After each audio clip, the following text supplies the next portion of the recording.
68 तीर्थ और 19 कूपों के लिए जाना जाता है, लेकिन इन दिनों संभल चर्चा में है चंदौसी की उस बावड़ी को लेकर, जिस बावड़ी के अंदर लगातार खुदाई की जा रही है। न्यूज़ 18 इंडिया आपको दिखाएगा कि असल में बावड़ी है क्या। हम संभल के कमलपुर गांव में पहुंचे और वहां पर हमें एक पुरानी, सालों पुरानी बावड़ी नजर आई, और इस बावड़ी का आखिर क्या ये राज है, इसको हम भी देखना चाहते थे, और इसलिए मैं आपको इस बावड़ी का पूरा यहाँ पर एक एक कोना दिखाऊंगा। आप ये देख सकते हैं, ये जो बावड़ी आपको नजर आ रही है, ये बावड़ी दावा यहाँ पर लोग कर रहे हैं कि पृथ्वीराज चौहान के शासनकाल की थी, क्योंकि संभल पृथ्वीराज चौहान की राजधानी हुआ करता था और उन दिनों की ही ये बावड़ी यहाँ पर मानी जा रही है। न्यूज़ 18 इंडिया के कैमरे पर आप बावड़ी के उस सच को यहाँ पर जानेंगे, क्योंकि इन दिनों संभल के चंदौसी में एक रानी सुरेंद्र बाला की बावड़ी को खोदा जा रहा है, जिसकी गहराई किसी को नहीं पता। लेकिन इस बावड़ी के बारे में कहा जा रहा है कि ये बावड़ी जो कई साल पुरानी है और यहाँ पर सैन्य टुकड़ियों के लिए इस बावड़ी को बनाया गया था, क्योंकि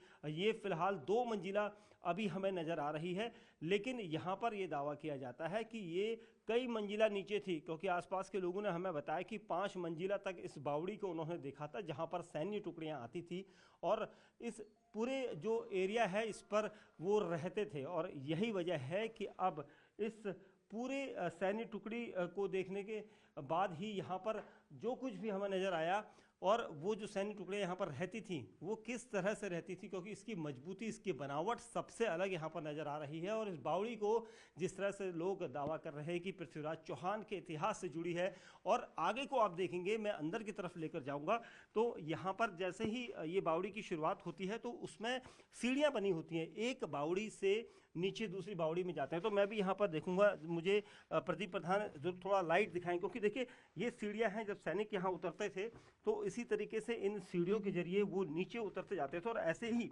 नीचे तकरीबन 16 मंजिल नीचे तक जाती थी। और इसी वजह से बावड़ी जो ये अब मिट्टी डाल डाल के लोगों ने भर दी है, या कह सकते हैं कि कई साल पहले छुपा दी गई थी, अब वो एक बार फिर इतिहास की धरोहर बनने के नज़दीक है। हालांकि जो संभल प्रशासन है वो अब कभी भी इस बावड़ी की तरफ आ सकता है, क्योंकि न्यूज़ 18 इंडिया की टीम यहाँ पहुँची है, और मैं दिखाऊंगा यहाँ से अंदर जाने के जो रास्ते हैं, क्योंकि ये मिट्टी भरी है। हालांकि मैं सीधे भी जा सकता था, लेकिन मिट्टी भरी होने की वजह से मुझे झुक कर जाना पड़ेगा इस रूट पर, क्योंकि यहाँ पर जो सैन्य टुकड़ियाँ थी वो यहाँ पर जाकर देखती थी कि कैसे यहाँ से इस तरफ के उससे दूसरी तरफ जाया जाए। और इन बावड़ी में ख़ास तौर से ये ज़रूर कहा जाता है कि यहाँ के जो रास्ते हैं वो काफ़ी बिल्कुल भूल भुलैया से मिलते जुलते थे, क्योंकि कभी भी जब भी कोई आता था तो यहाँ पर वो विश्राम करते थे। इस बावड़ी के बीच में जो कुआं सा आपको बना दिख रहा है वो यहाँ पर पानी के लिए काम आता था, और जब भी सैनिक जो टुकड़ियाँ थी वो यहाँ पर आती थी तो यहाँ पर विश्राम करती थी। और यहाँ पर से देखिए इतनी परेशानी यहाँ पर हो रही है, लेकिन बीच में ये पूरा रूट आपको दिखाई देगा। यहाँ से देख सकते हैं आप,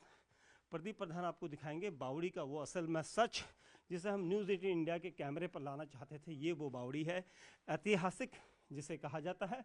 वो ये बावड़ी है, और इसीलिए इस बावड़ी का जो स्ट्रक्चर है कई साल पुराना है, और इस स्ट्रक्चर को देखने के बाद हम खुद हैरान हैं। स्थानीय प्रशासन को हमने ये जानकारी जुटानी चाहिए, इनसे पूछना चाहा कि आखिर ये सच किस तरह का है। तो फिलहाल अब जिस बावड़ी का जिक्र हम कर रहे थे वो बावड़ी बिल्कुल डिफरेंट है, और देखिए अगर स्ट्रक्चर आप देखेंगे, देखिए कितना मजबूत स्ट्रक्चर उस दौरान का था